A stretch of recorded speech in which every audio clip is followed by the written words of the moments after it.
Welcome back to the After Actions podcast. This is episode 3, and this is the only podcast on the market where you're getting an in-depth, behind-the-screen, unedited, unfiltered view on what goes on in a Marine Corps recruiting office.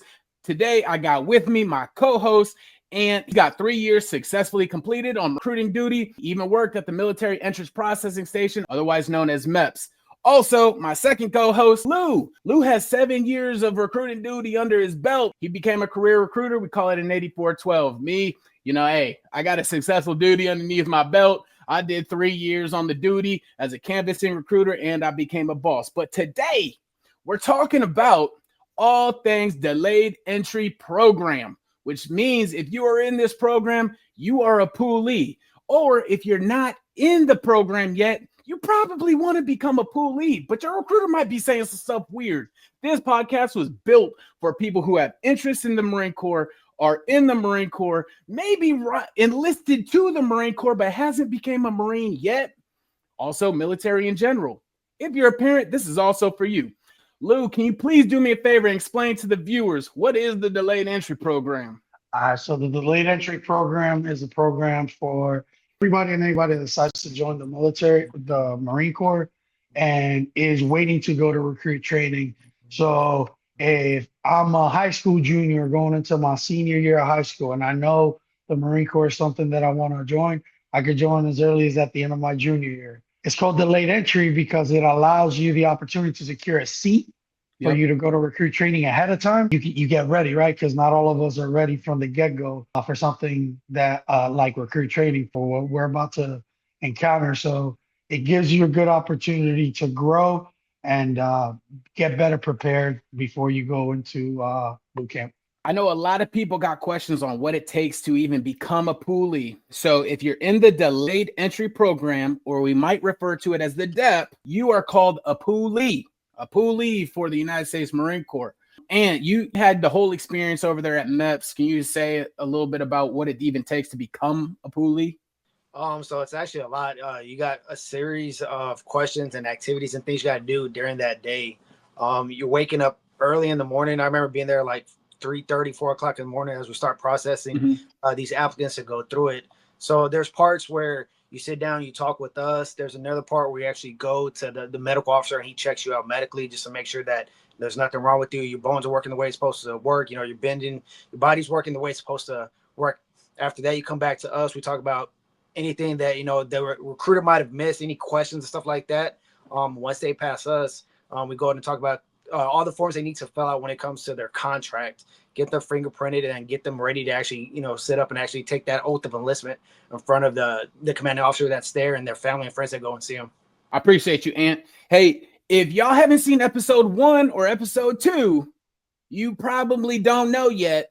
Ant's still currently a uniformed service member. He's a United States Marine, so he's a little bit restricted on things that he can and cannot say. So I'm going to say it for him. Ant is the person who you have to go through to see if you can enlist or not. Meaning, if your recruiter told you to shut up about something, he's trying to pop that kid, trying to get him to disclose that information. Let's say the kid discloses the information. Ant now has the decision. He needs to call the CO. He needs to call the recruiting instructor, both of which are higher headquarters. He works directly for those people. Or he worked directly for those people.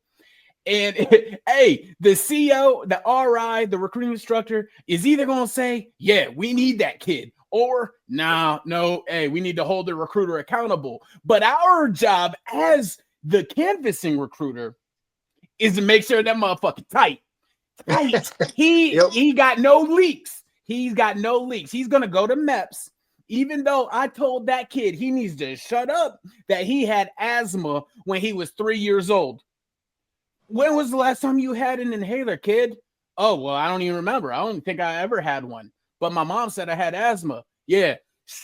You need to be quiet. Hey, guess what? Mama's wrong again. Yeah. I clarify that because when the applicant goes to MEPS, they want to become a Marine, right? So the recruiter is like, hey, if you want to become a Marine, we very serious on this whole asthma thing. You haven't had asthma since you was a baby, a toddler, right? You don't need an inhaler. You've been through gym class, you played football, you did whatever you did, but you told me that you had it. So now I know that me and you have this conversation, but this conversation don't go any further than you and I. When you go to MEPS, if you tell somebody like Ant, who is a MEPS liaison, he is the gateway to either you making it or not. You tell him, you're done. You're done. Simple as that. The next thing that I will say is, like, me as a canvassing recruiter, Lou was my boss when I first made it out there to the streets of Syracuse, New York. Lou was my boss, right? He and I had, a very unique relationship, because sometimes Lou's a veteran, so I can say this. Lou's a veteran. He's no holds bar. Lou and I, we had this understanding. Hey, my kid has this issue. I'm talking to my kid. He tells me, hey, I had asthma when I was 2. Oh, you haven't had any issues since then? You've never been prescribed an inhaler as, like a teenager or anything like that? No, I didn't. Okay, cool. This conversation stays between you and I. The first thing that I go and do, I knock on my boss's door and I let him know, Lou, this kid just told me he had some asthma, but he said he's about it. He said he's about it. He said he ain't never even held an inhaler before. So Lou's like, okay, cool. Send him in to see me. I've already told my kid, this conversation is you and me. If you tell him, my boss, you ain't going to become a Marine ever. So boom, my boss knows he needs to crack down on asthma. My kid knows I can't tell his boss about asthma. And that's how we make sure that the kid is what we call tight. He's tight. He's tight-lipped. He ain't going to slip. So Lou, Yeah. Give me an example of me sending a kid over there and telling you, hey, this kid got some issues, but we need him, boss. Yeah. What you got? And then before I answer that, I kind of want to add to what you were already saying. So this is kind of like you building that relationship with your kid, right? So me as a recruiter, we're building a relationship, a trust. There's trust in every successful relationship.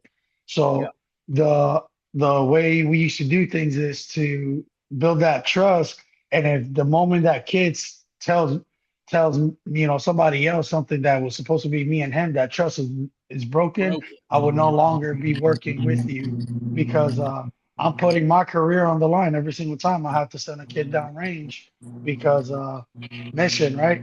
Man, there's so many examples, Dom. I can't think of one in particular, but just like you were saying, it would be one of those things where, like, I did his job, so I knew how to screen and how to ask certain things in a certain way, or get kids talking where, like, I'm having a normal conversation and it just naturally comes out. So Dom didn't know exactly what I would ask, and that was by design, because everybody at MEPS is going to ask you a question that's a different way. So at the end of the day, if you were to be going up to MEPS, to the boss man, to a screening or anything like that, it would have affected you if you knew how that person was going to ask you. Because guess what? When you're down range in boot camp and you're doing that moment of truth, you're not thinking about the coaching conversations. You're thinking about oh shit, what the F did I just get myself into? Screw that recruiter back home. I'm telling this guy, because he sounds like he means business. When you build the relationship the right way, your kids are tight. And from my experience, at least my time working with Dom, if they didn't tell me nothing, they weren't telling anybody. I got something to say, because you talk about the unique, dynamic relationship that you and Lou had. Also worked the same way, because once Lou left, you became the boss over there at Syracuse, and while I was underneath you, like, you taught me the tricks and the tips and everything to be successful when it comes to putting people into the Marine Corps. And then I go and I become a MEPS liaison while you're still the boss and stuff like that. So that, like, me using those tips and tricks, hey, this is how I would do something with a certain kid. At the same time, when you get to a point where you're at MEPS, I'm there to protect the CEO and stuff like that, making sure, we're putting in the right Marines, the qualified Marines and stuff like that. But at the same time, I was like, I know how these recruiters are talking to these applicants and stuff like that. Let me ask the question in this way to see, if they would pop. 9 times out of 10 they didn't. You know what I mean? So we're putting in the right kids at the right time. But yeah, it's that that unique relationship that you have from recruiter to boss to MEPS liaison. It all kind of lines and stuff, and how we go in the steps of process of actually putting the Marines into, or putting the poolees into delayed entry program prior to going to boot camp. Yeah, it's some of the viewers might be sitting here thinking right now, like, man, these shady ass recruiters, like, why would they do that? I'll tell you exactly why they do that. Mission. They do it, yeah, for two reasons. Now that you mention it, mission. We have to enlist X amount of individuals, right? We don't get paid any extra mission or any extra money. We don't get paid anything for putting these kids into the Marine Corps. But as Marines, we have a mission, and our mission is to enlist kids. So that's one reason, right? Probably to the parent or to the applicant, that's the lesser of the two things. The other reason is that kid probably wants to become a United States Marine. He wants to enlist into the military in general. Oh, you had asthma before you could even walk? Hey, can I add to that real quick too, Doug? Sure thing. Hey, because I like with the scumbag and the oh my God, right? It's not to say that we didn't take precautionary steps to make sure that these kids were actually good to go. We have something called the initial strength test. Me personally, any kid that would mention something that was a breathing issue, I'll run them through that. If they can make it through that without a hiccup, hey, we can continue working. We can continue having these conversations. If you ran a 15-minute or you barely passed it, you need to get better, or you need to go somewhere else with that and move on to the next one. So it's not that we were just willy-nilly grabbing anybody and everybody just because they said they wanted to be a Marine. Like there are certain things, certain times that it was more difficult than others, but at the end of the day, we were putting the right people in the right position. And I can honestly say I never sent somebody downrange knowing that they were going to fail at boot camp. That's a great point, because one of the things that you actually taught me was when you're working somebody with something like asthma, just because we've been using that as an example, you taught me some terminology I'd never even heard of before. I didn't have asthma. I had some other issues when I was trying to enlist, but it wasn't that.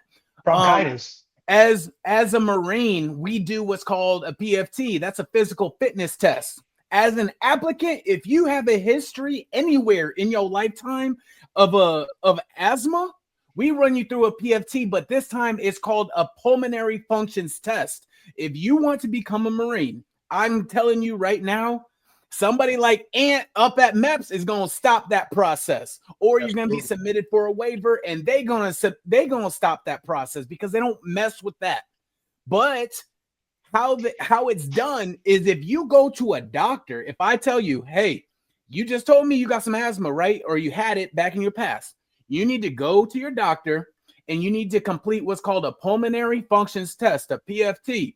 If you show me the paperwork saying that you no longer have asthma, because that's what the pulmonary functions test is going to explain, I'm gonna work you. Like Lou said, we ain't putting people out there to go over there and fail, right? That's not the goal. That's not what we do.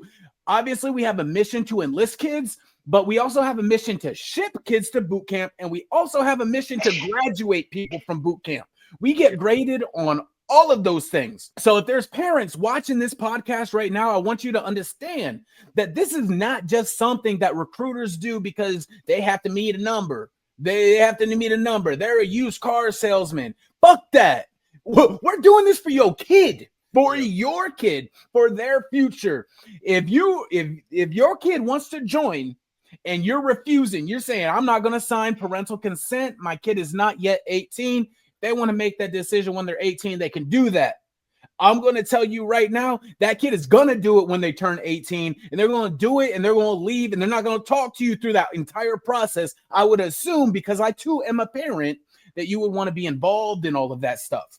Right. Absolutely. So there's two ways that you can look at this. And it's not just that the recruiter is being shady. It's that the recruiter is also trying to help your child reach their goals, reach their aspirations, and everything along those lines. One thing that I do want to say, right, is I mentioned that when I was working a kid that maybe had a little bit of issues, I would brief my boss.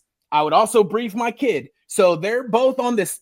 They're both, I don't want to say the same page, because my boss is on one page, my kid is on the other, right?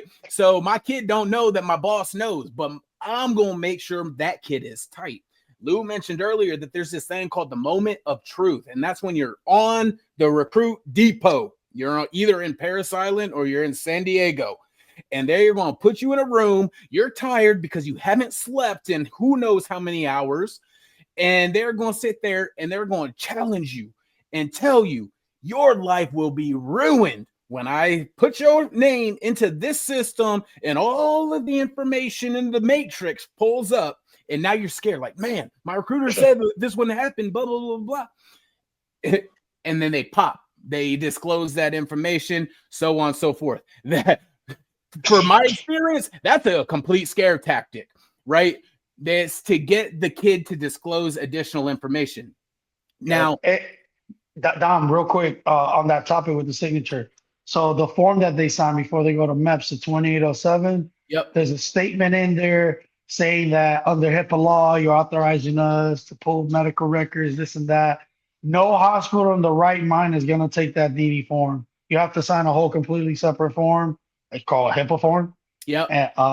In order for you to be able to release that information, if you're 17, it has to be your parents. But you don't have to sign that.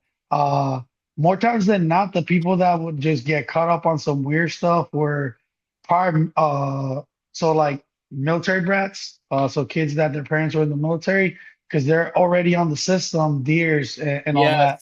Their medical records follows them. So that's different. That you got no choice. You gotta be upfront, forthcoming about everything, because if something ever happens where you get sick and you go to the doctor at boot camp, all that stuff is gonna pop up, and when they compare your records to what you said and it doesn't match up, then that's how you can get hemmed up. But again, it's a process. Like, there's a million what if scenarios out there. We're trying to hit you with as many of them as they come to mind. At the end of the day, you sign a 2807. That's not a HIPAA form. Whatever's on that form, it's the way some people used to word it is, yes means your enlistment stops here. No means you have new opportunities. Yes. So it's up to you how you want to do that. Now, I will add a caveat onto that. So for the viewers out there, between Lou and myself, we were the last ones out there in the street and still stuck around there for a little while on recruiting duty. And I just want to clarify that Lou stopped recruiting in 2021. I stopped recruiting in 2019. Now there is a new system out there that's catching people's medical records. And we're going to save that for a little bit later, but I want to make sure that that's clear. The best thing that you can do as the applicant is to be upfront with your recruiter about what issues you have.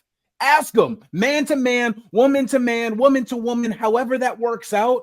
Hey, is this a closed door conversation? Is this between you and I? I really want to be a Marine, but I might have a scenario right here, and I want to get your thoughts on this. So we'll jump into that a little bit later. All right. Yeah, don't hide it from your recruiters. Because the recruiter man nowadays is gonna be the ones worth a damn, right? Because let's be honest, there's some recruiters out there that's just a lead. But the ones that are worth a damn, they'll be able to walk you through that process. Yep, for sure. The last thing that I kind of want to touch on this aspect of the whole POOLEE part is, Lou and I had that understanding, right? I'm going to let Lou know as my boss, hey, my kid has this issue. I need you to crack down on it because I need to know that my kid's going to be tight. And to be honest, I think that I have only ever sent one kid through the enlistment process that not popped at MEPS. Yeah, that didn't pop at MEPS. One kid that popped on Parris Island during the moment of truth, right? And that's I recruited in the streets for 19 months. I think I enlisted 39 kids before I became the boss. I think it's something like that. But when I became the boss, right, Lou and I had that understanding. It worked out great for he and I. But when I became the boss, it was a hard issue because I didn't start that rapport building with this applicant, right? So I didn't necessarily, maybe I didn't know exactly the right questions to ask the kid. And also, occasionally, I felt like my recruiters were screening against me, right? And so I went from never having kids pop to every time I was sending kids to the depot or to MEPS, them kids was talking. They were screaming like canaries, right? And a couple of those kids belonged to Ant. So Ant, let's talk about that just a little bit. Let's talk about that a little bit. Like, I'm not saying like that you full blown were screening against me, but let's talk about the process of kids popping when they go through the MEPS process or when it happens at Paris Island. Man, it's funny because I think at the end of it, this whole conversation goes back to the relationship that you have with that applicant, that poolee, that future Marine. But like MEPS perspective, they actually send you down to Paris Island where I got trained up for that course. And one of the things we got to sit up on was a moment of truth that Lou was talking about.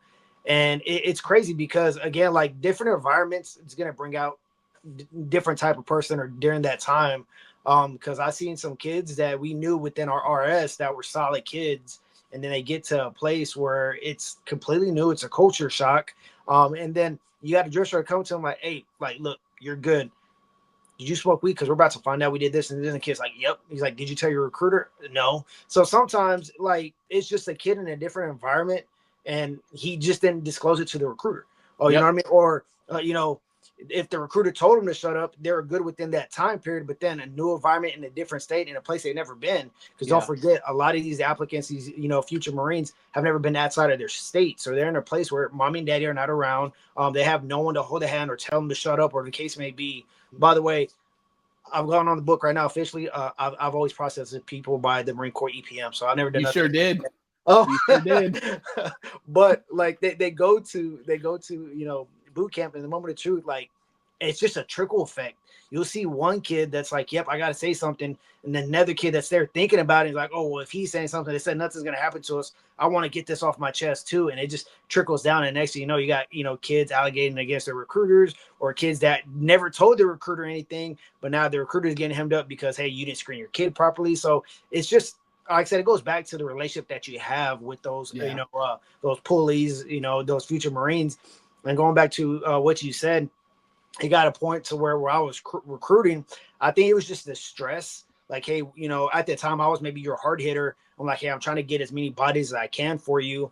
So I'm not going through the appropriate like questionnaires. And then on top of that, like I said, I'm not briefing you like, hey, this kid might have this, or this kid said, Dad, this is what you need to talk to him about. And so, like you said, I was kind of like briefing them against you and not letting you know. And so you're not asking the right questions. And the kid gets there, and then all of a sudden it's just a whole different conversation. You know what I mean? So it was just at the moment of time of the stressfulness of the duty, the time frame of me trying to be the hard hitter, trying to put all the people in as much as I can and not doing the right process when it comes to the right questions and stuff like that, if that makes sense. That makes perfect sense. Like, as recruiters, we want to be thorough. As the boss of a recruiting substation, you also, of course, you want to be thorough. Every person that you're sending, you want them to make. We're not sending people because we don't want them to make it. Right now, that is a perfect transition into the delayed entry program as a whole. We've spoken thus far about coming in and going through MEPS and trying to become a poolee. But is it worth it to become a poolee? Is it worth it like to spend a year in the delayed entry program? How about it? In my very humble opinion, hell yeah. Hell yeah. Bro, you have a year of preparation time. But I will say, this highly depends on how that recruiting substation is ran. Either the recruiter of that kid, that applicant, that poolee, either that recruiter takes the initiative to make sure that their kids are prepared to go to Paris Island and succeed, or the boss of that recruiting substation takes it upon themselves to make sure that those kids are prepared and ready to succeed. But if it's not one of them and the kid doesn't take the initiative on himself or herself, you might go down there and fail, right? And this is very recruiter oriented, right? I'm not saying that every recruiter is going to train your kid or the applicant right, because this is not true. Recruiters are people too. And they're stressed. They got other kids they have to enlist and whatever. If they might not be taking the time to make sure that they're ready, right? So Ant, tell me about that a little bit. Like, you've enlisted a kid. Let's say you enlisted 5 kids in a month. What about the other poolies that you already have in your program that haven't shipped to boot camp yet? Yeah. What do you do to make sure that they're prepared? Do you make sure that they're prepared? Like, talk about it a little bit. Yeah, great question. Thank you. So I kind of, spoke on it on the last episode. Whenever I put an applicant into the late entry program and they become that poolee, I am trying to be everything to this kid. I'm trying to be an extra parent. I'm trying to be a brother. I'm trying to be a best friend. Whatever it is, I want to have that genuine, authentic relationship with these poolees. Yeah. While I'm still actually recruiting, trying to get new people in. Sometimes that relationship that you have with that poolee, they love it so much that they start seeing the brotherhood, the culture of the RSS, that they're the ones that actually help you find other people. You know what I mean? And like for us, whenever I was under you and I was under Lou, we had a great culture inside that RSS to where y'all said it. Hey, a kid will come and they're just there to study, just to see you, just to hang around. And that's the environment, like I said, that they want to be around, because some people, that's what they're looking for. They're looking for that brother, looking for that family they never had. So being able to sit there and actually talk to them as a person, I truly believe, for me, the kids that I put in that became Marines, it wasn't because I said anything fancy about the Marine Corps that they didn't know. It was the authentic relationship we had. They saw that I was still human as well as a Marine. They saw that they can achieve their goals by being a Marine. And we'd sit there and text. They would come in multiple times a week. Wednesdays, we're PTing them. And then whenever we didn't have time to, Lou or you, whenever y'all were the bosses, would actually take over and y'all go pull them. So they're having interaction with all of us at different times and different levels. They got the recruiter, they got the A/, and then they got the boss. Like, that's everybody showing that they're invested into this poolee, this future Marine, and succeeding into going to boot camp and eventually becoming a Marine. Like, that's what I personally think. Lou, tell me what you think about that. I think you hit the nail right on the head, and I think it just has to do with how dynamic we made our program. And to everybody out there, like, every office is going to be different. We all come from different walks of life, but at the same time, we get these tools laid in front of us. It's up to us, how do we utilize those tools? And in our case, we develop really good relationship with the families and with the kids, which is what helped set our program apart. Like, while some offices, they might not like a poolee just showing up to be there, we had a PlayStation in ours where a kid can show up and play Madden. Facts. Tutors. we had kids that were designated tutors for the kids that needed a little bit of extra, applicants that needed extra study time to get a better score for a job on their ASVAB. We had kids that would help them study. And the way I incentivize that will be like, hey, this kid joins, he's your referral. Is that the right thing to do? No, but hey, I did what I had to do to, like, create a culture where people were invested in it as much as me. The kids brought other friends in just to work out, and there was like no pressure in them sitting down and talking to us. Yeah. And then at the end of the workout, we'll come up to that guest and let them know, like, hey, what do you think? I like it. And be like, do you want to learn more about it? Yeah. And more times than not, we're sitting down getting interviews out of these kids that will come in. Did everybody join? No, but we're exposing our brand. We're putting it out there, and people knew who the heck we were.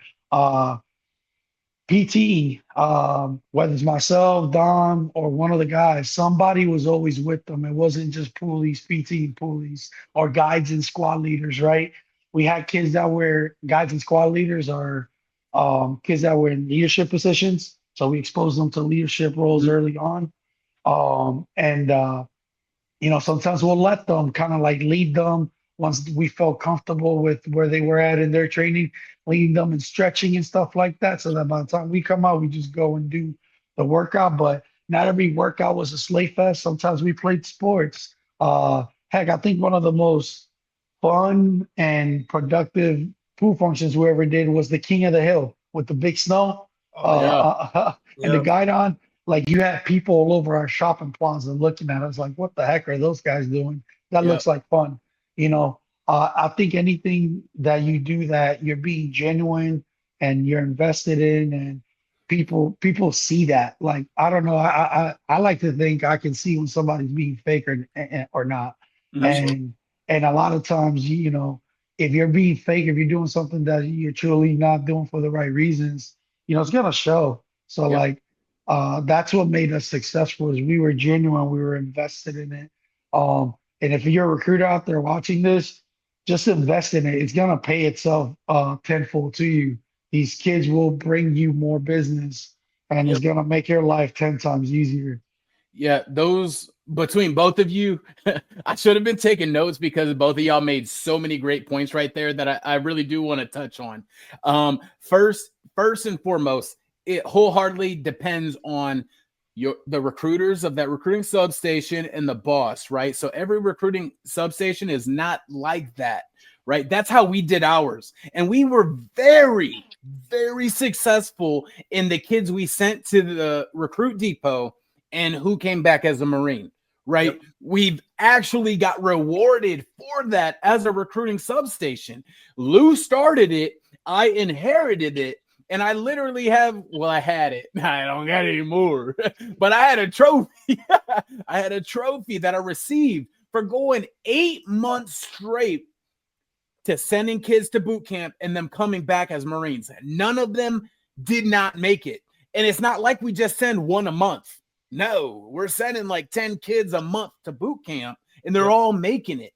That was not just the best in the recruiting station.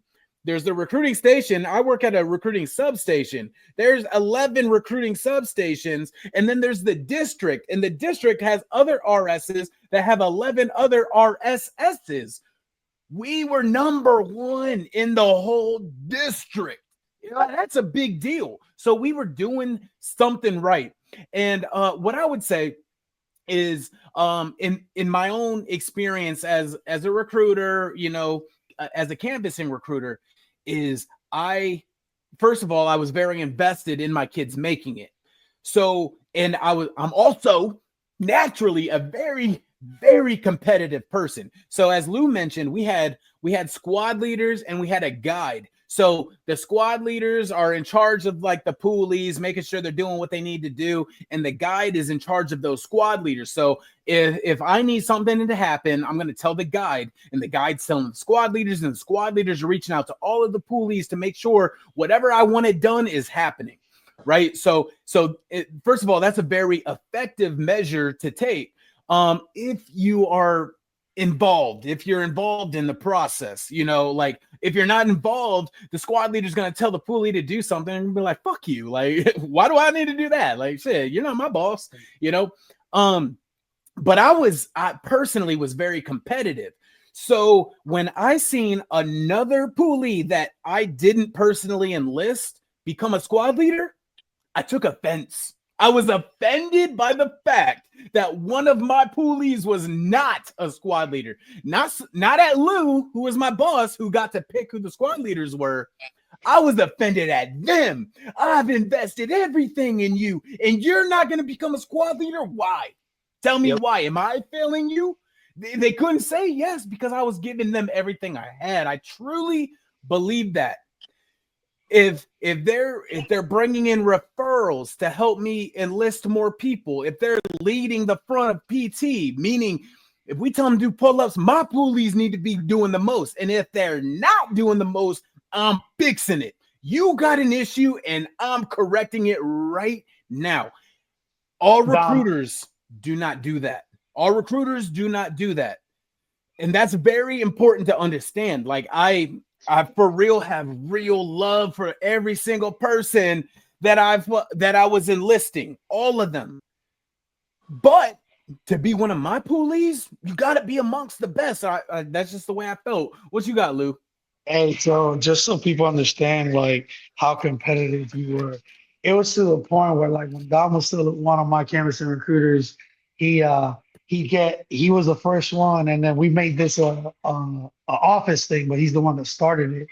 He was the first one to go out there and like get all his kids like shorts, matching shorts that said like RSS Syracuse, but they like one of the because he paid for this out of pocket. Yep. And one of the things was Sergeant Jones Poolee. And you know, some people would look, you know, at first would think about it like, oh yeah, man, what are you doing? Next thing you know, all his kids are looking uniform, they're locked in. The other recruiters in the RSSs are like, damn, that looks kind of good. Then you got their poolies going like, damn, what are we gonna get our shorts? Yeah. So you know, yeah, like something as small as shorts, you know, created this thing in our office where like next thing you know, the whole office is doing it. And then we were competitive within ourselves, but that also helped us grow and get better. And made the kids want to try out and be squad leaders. Kids literally wanted to become a Marine because they wanted a pair of those shorts. For real, I'm not even joking. Like, the shorts work. And in my head, I was like, first of all, I want my poolies to be uniform, so everybody's got the same shirt already, but they're all going to have orange shorts because we're in Syracuse. Syracuse orange. If you don't know sports, you don't know sports, but orange is the color of Syracuse, right?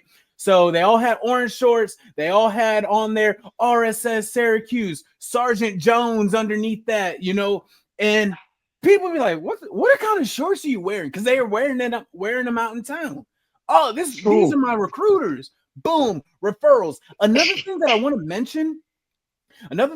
mention on this is you need to do everything. For the recruiters out there, the recruiters that are watching this podcast, you need to do everything in your power to make sure that kid is successful, that kid has the job that they want, and that kid is bringing you referrals.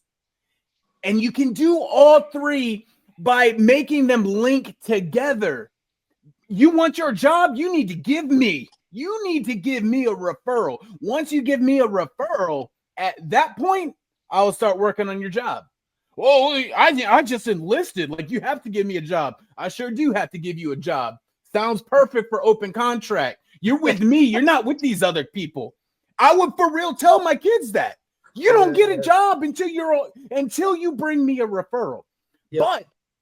But they also knew, because they could see my other poolies with the jobs that they wanted performing well. They're doing you could have came in as one of my poolies doing 0 pull-ups, but now you're at 4. Now you're at 5 pull-ups. And if you think that 4 or 5 pull-ups is easy, then you haven't been through the process of teaching somebody to be able to do that before. That is a big step, going from 0 to 4 or 5 pull-ups, right? Okay. So they see my poolies performing, they see my poolies with the job that they want. And not only that, I'm telling, if you don't know exactly how the delayed entry program works, you come in. If you bring 2 referrals, meaning 2 people that you identified to your recruiter to become a Marine, and they actually enlist, that means that when they enlist, their social, not that you see it, but their social goes underneath your name. And now you get referral credit, and you're meritoriously or non-competitively promoted to the next rank. So you go from private to private first class. Well, I'm telling my kids, because you top out at private first class, 2 referrals and you're done. I'm telling my kids, I will make you the fastest Lance Corporal in the Marine Corps if you continue to bring me referrals. I can only give you 2 right now. I can only do 2. You go to boot camp and come back, you're going to have 2, even if you don't know them. That's me. And again, I'm a veteran. Ant might not be able to acknowledge any of this that I'm saying, but I'm telling you right now, my kids knew, you bring me more people, I am tying you to each of them, and they don't have to pan out. They don't have to become Marines. It's the effort. It's the effort. I need that help. Ant said in episode 2, the last episode, link down in the bio, he mentioned you always had kids coming in. You never left the office. It's because I'm working these kids that are committed to me, and I'm committed to them. Now that's enough right there. But one of the things I want to say is to get the kid to get your poolee the job that they want is not an easy thing. It's not. Between the score that they scored on the ASVAB, the Armed Service Vocational Aptitude and Battery Test, they qualify for X amount of jobs. They might not have a lot to choose from. But then also the RSS only has X amount of jobs to give them. I'm working my kids hard. They're bringing me in referrals. I'm giving them that referral credit, whether they make it or not. If they're bringing me people that I can interview on a regular basis, their job is not to sell their friend or the person they brought to me on the Marine Corps. That's my job. Their job is to bring them to me. And if they're doing that behind the scenes, they don't even know it. I am working my ass off to get them the exact job that they want. And Lou can speak to this one a little bit because he's a little bit more knowledgeable on how you obtain jobs and everything like that. But I'm coming to Lou as my boss telling him, no, I know you got 3 other recruiters you got to work for, you got to worry about. But I'm telling you, my kid needs this job. So Lou, can you speak to that one a little bit? Yeah, so first of all, like the jobs are based on the needs of the Marine Corps. That number is based on not just kids making it through boot camp, but kids making it through their job training. So just like any schooling that you've ever gone to, there's pass and fail. So just because you sign a contract for a job doesn't mean you guarantee it. You still have to pass the job school. Right. So, some kids will go to job school and flunk out, but what happens then? Like they kick them out? No, they're Marines. They're going to reclassify as a different job based on what's available and what the kid qualifies. We might have some choices for them, or it might just be like Uncle Sam needs you here now because we gave you a choice. You failed. This is where you're going to go then. So that does happen. It's rare, but it happens because we give you every chance to pass. It's not like you just fail and you're done. But that'll be a different day, right? But getting back into it, we get a certain number of jobs when our yearly mission number comes out, and then we know, from the regions to the districts to the recruiting stations, and then it stays at the recruiting stations level where you control the job. So it all depends on how that operations command wants to handle it. You have some operations chiefs that are like, first come, first serve. You have some operations chiefs that are like, nope, I would not be giving all these infantry jobs just to your office. I need to spread load them because infantry is one of those jobs that every kid wants to do, right? So they'll want to spread load the love. So again, every operations is ran different, even within the same RSSs. That all depends on who your operations chief was and who that operations officer was. But based on that, I had to develop a relationship with my operations chief. I knew how to talk to him, and I knew how to get the jobs that I needed. With that being said, though, I wasn't just coming up to him with, hey, I need this job. And I'm like, hey, this is my kid's 3 choices, and I don't see all of them there. What are the chances I can get one of these 3? I got you, or like, let me see what I can do. What that looks like on their end, they're calling around the other district operations chiefs, and they're doing trades. Because if I'm assigned to go to boot camp next month, there's a certain number of jobs. There's certain specific jobs assigned to that month because we need to fill that job in the Marines by X amount of time, and that's the time that it'll take you to graduate boot camp and graduate your job school. So he's looking for a job in that month, who's assigned to it, and if there's not a kid on it, if that's the end all be all for that applicant to go to recruit training is that one job, we're trading things that they may need in order to get that one job for a kid. So people when they tell you like you can't do that job, it might be because we don't have it available and you only have a year in the debt. So you want to make sure the earlier you join, the better, because the more options you're going to get for jobs. But the way jobs are assigned, they're assigned at the beginning of the fiscal year. Fiscal year goes from October to September. So if you join in September, trying to leave in September, good luck. Yep. If you join in October, trying to leave in September, kid, you're gonna have everything available to you as long as you qualify for it. That's kind of like how that piece works. Yeah. So just in layman's terms, how that works out is me, the canvassing recruiter. I'm doing everything that I can for my kid.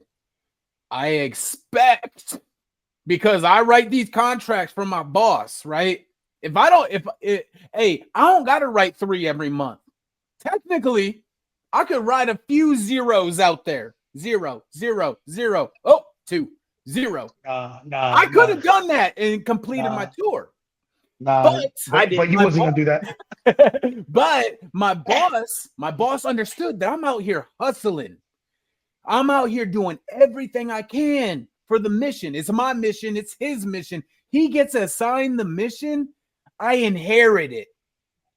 But if my boss is not doing that legwork behind the scenes to make sure that my kids are happy, my kids got the jobs that they want, when I know, hey, if I'm enlisting too many kids for you to get them jobs, I'm going to slow down on enlisting kids. That's the way I looked at it.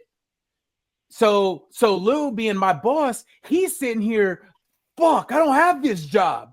I'm calling ops, which is our higher headquarters. He had a great relationship with our ops. When I became boss, I had a miserable one. I had a miserable experience with ops, and that's a whole different conversation. We might save that for the next episode. Yeah. Fuck ops. Anyway, so y'all can see everything kind of falls into place.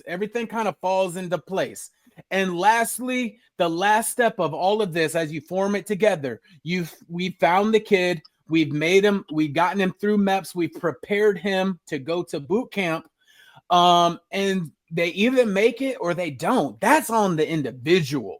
So, and what kind of experiences do you have with kids that you've enlisted from start to finish? Maybe they make it, maybe they don't make it. Tell me a little bit about it, and how you feel on it. Yeah, like I said, really, it's just a relationship. And then being completely honest with them, let them know their downfalls. Hey, you look great, but you suck physically. Can't do pull-ups. The minimal to get out of our station to get shipped out to boot camp is 5 pull-ups. So hey, we're gonna keep working until you get to 7 pull-ups. So you can go to boot camp and get that minimal 5.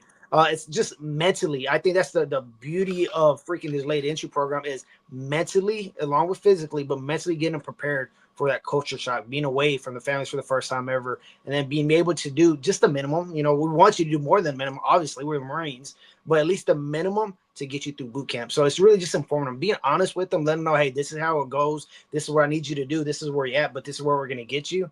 And I'm saying 9 times out of 10, they're going to be successful. Did I have hiccups where some of them kind of tapped out? Yeah. And I'll take that on the chin, but it's a growing process. You learn, from each applicant to poolee to Marine, you learn, hey, what can I do better? How can I inform this kid to where they're making better decisions to where when they get there, I know without a shadow of a doubt, they're going to become United States Marines. So it's the environment, it's learning and being honest with that kid, letting them know, hey, this is what it takes to become a Marine. This is what I'm going to teach you. At the end of the day, you come to put it all together. You should become a United States Marine at the end of the 3 months. Yep. Dom, can I add something to that real quick? Sure thing. We were so passionate, and I use the word passionate very carefully, but we really were. We're so passionate and so invested in our kids that if you came into our office telling us you wanted to discharge from the program, we took that shit personal. Very personal. We took that shit personal. Save those stories for another. Yeah, you know what story I'm kind of hinting at. I think we'll save that one for a different day. But he was mine. like Like there was one particular case where I had a parent call, and it's like, let me get this straight. He told my kid that if they wanted to discharge, they had to come back. They had to come into the office to give you this in writing, just for Yep. you can call so you can call him a bitch. And I'm like, damn right. Yep. To the parent's face, damn right. Because we've spent all this time, this whole year, getting your chubby ass, good for nothing, no inspiration in his life's kid ready to go, only for him to tell me he wants to go to a different branch now. Yeah, no, that ain't gonna fly with me. Yeah. Hey, that's a great way to bring this episode to an end, because I will say this because I do have comments on what you just said. I ain't saying that this was Ant, right? I am not saying that this was Ant. I'm just saying it wasn't my kid and Lou was the boss. That kid wanted to discharge, and we put so much effort and energy into them. Of course, we understand that this is your child's life. It's, they want to do it or they don't want to do it. We get that. But that is very clear by the time that this interview ends. It ends with, do you want to be a United States Marine? Yes or no? Do you want to be a Marine? Yes, sir, I do want to be a Marine. Cool. These are the next steps. You want to do this? I'm telling you, I've already told you how I'm going to reach you to the promised land. And you want to back out on me? You want to back out on one of my brothers that has worked very hard to go through this whole process? You a bitch. You a bitch. I will say it to your face, and I promise you I won't get in trouble, because everybody in my office will have my back when I say to this other recruiter's poolee, you a bitch. Bro, and if you're watching this episode, I still think your word is worth what you are as a man, a grown man, or a grown woman. You either about it or you're not. But you break your word to me personally, I'm not speaking for the Marine Corps. You break your word to me, you a bitch. And I hope you struggle out there in the civilian sector now that you backed out. Whew. Hey, comments for the viewers. That point is very, very well put down. Hey, we were in the Marine Corps. We're no longer affiliated. That's what we're saying this. So we don't want this to get affiliated with them. This is just us, like as men, how we feel. And to that particular kid, young man now, you're watching this. Yeah, you a bitch, bro. Hey. Anyways, we can jump way more into all of this. Like, if you guys want information on how recruiters feel in specific situations, hey, I think I might not want to do this. Don't get me wrong. Just because you drop that in the comment, I'm not going to call you a bitch. This was what I just explained was something very personal, right? Myself, I'm a 12-year Marine Corps veteran. Lou, I believe he is like a 15-year Marine Corps veteran or damn near that. Ant's still a current active duty service member. We'll tell you exactly the steps that you need to take, but if you're currently a poolee, I can guarantee you that myself and both people in this chat will tell you just need to have a straight up, honest conversation with your recruiter. Yep. I truly believe that, because you've already given your recruiter your word as a grown person. Joining the military is a grown person decision. So be straight up with them. If you think you don't want to do it anymore, have a conversation. And I'm not saying you have to go through with it, but don't shy around waiting until your boot camp date's right around the corner. And all of a sudden, you don't want to do it anymore. That's a bitch move.